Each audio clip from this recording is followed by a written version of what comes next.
Bonjour et bienvenue dans l'entretien de France 24.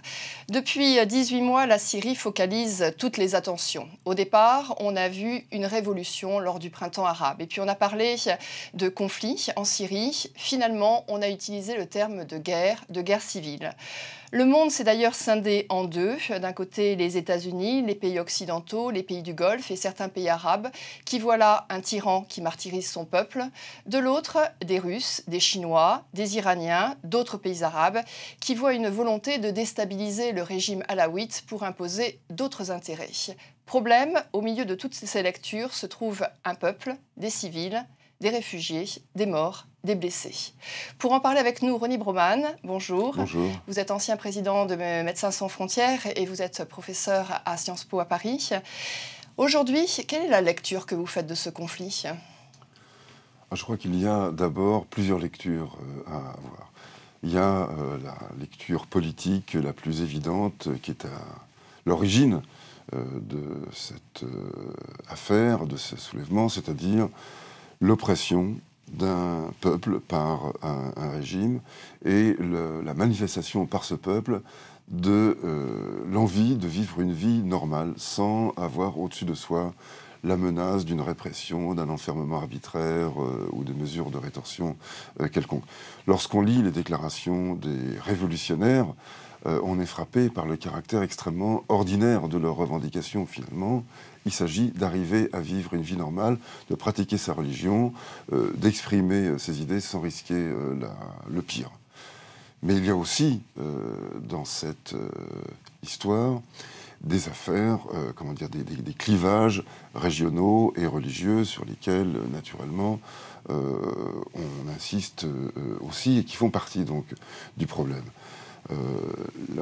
Le risque de fragmentation régionale qui a déjà été engagé à la suite de l'intervention américaine en Irak en 2003, les fissures que cela a créées ont traversé la Syrie et entre régions chiites, kurdes, sunnites, chrétiennes, entre communautés, des tensions existent. Même si, rappelons-le, la rébellion regroupe tout. Il y a dans la rébellion des Kurdes, des chrétiens, des alaouites, même si la majorité est sunnite. Donc il y a une intrication de cette dimension religieuse, de cette dimension fondamentalement politique, de revendication démocratique, de droit à une vie décente et normale, c'est-à-dire libre, sous un régime oppressif. Et puis il y a enfin les intérêts régionaux, qui en effet ne sont pas minces. Toutes les décisions politiques sont étroitement reprises, sont dans un ensemble complexe, avec ce fameux axe entre Iran, Syrie et Liban, avec le soutien qu'apporte l'Irak, manifestement sous domination chiite, au régime syrien, et l'engagement des Saoudiens et des Qataris en particulier, qui mènent une guerre à l'Iran via la Syrie. Donc cette troisième dimension complique naturellement toutes les dimensions intérieures. Justement, cet engagement qatarite, d'Arabie Saoudite, etc., vous pensez qu'il pèse considérablement sur les jugements des pays occidentaux, par exemple ?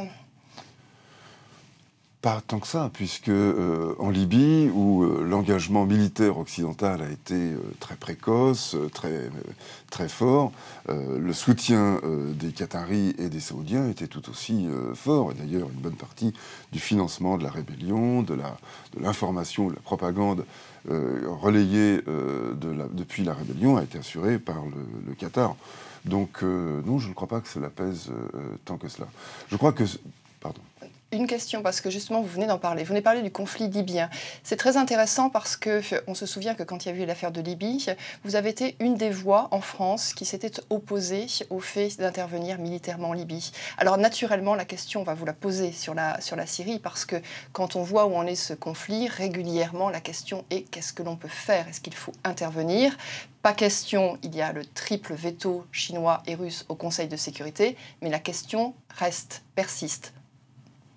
Non, moi je suis absolument opposé à une intervention militaire en Syrie, non pas tant par principe, c'est-à-dire par une hostilité systématique à toute forme d'intervention. Certaines interventions militaires dans le passé ont produit des résultats qui finalement aller dans un sens positif pour la population, c'est de cela que nous parlons.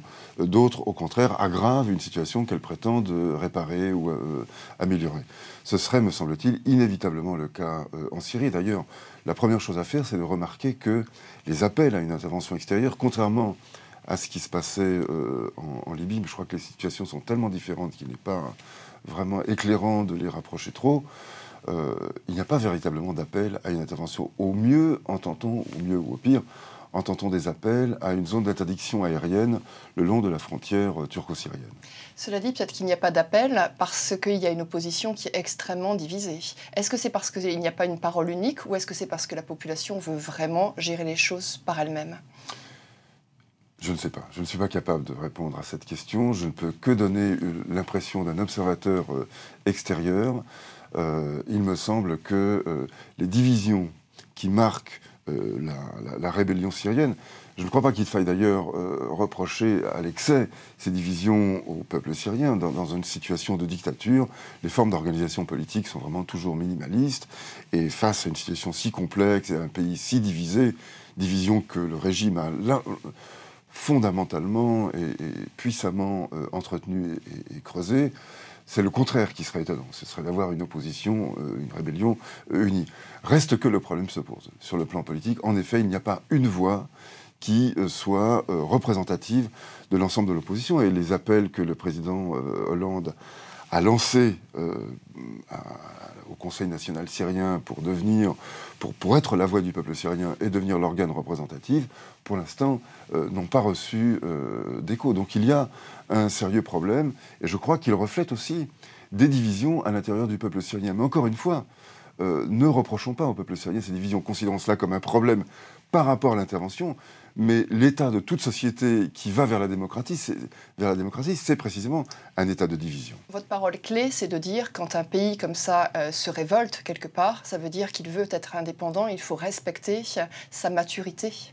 In fine, c'est dans le combat pour l'indépendance et pour la démocratisation que se construisent les ingrédients de l'indépendance et de la démocratie, oui.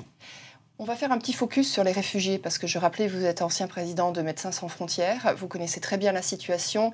Il y en a aujourd'hui deux catégories. Une catégorie à l'extérieur de la Syrie, on parle de 200 000 réfugiés, ça ce sont les chiffres du Haut Commissariat aux réfugiés, mais on imagine qu'ils peuvent être beaucoup plus. Et puis il y a les réfugiés de l'intérieur. Commençons par les camps de réfugiés de l'extérieur. Qu'est-ce qu'on peut leur apporter? En quoi est-ce qu'on peut être utile? Est-ce qu'il y a urgence?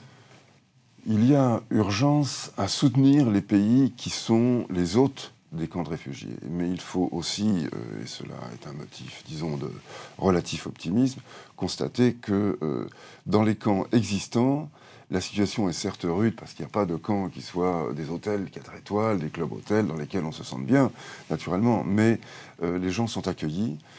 Les abris, la nourriture, les soins sont là. La Turquie a déjà une solide expérience des mouvements de population et a déployé... Elle fonce le nez pour l'instant, la Turquie. Elle dit on a 80 000 réfugiés, on ne voudrait pas dépasser les 100 000 sans demander dans ces cas-là qu'on voit les choses différemment. En effet, et il s'agit aussi de faire monter les enchères pour inciter l'ensemble des parties prenantes, les pays occidentaux, les pays de la région, les pays du Golfe, à manifester leur solidarité vis-à-vis des pays hôtes, à prendre des réfugiés, à financer aussi ceux qui accueillent les réfugiés.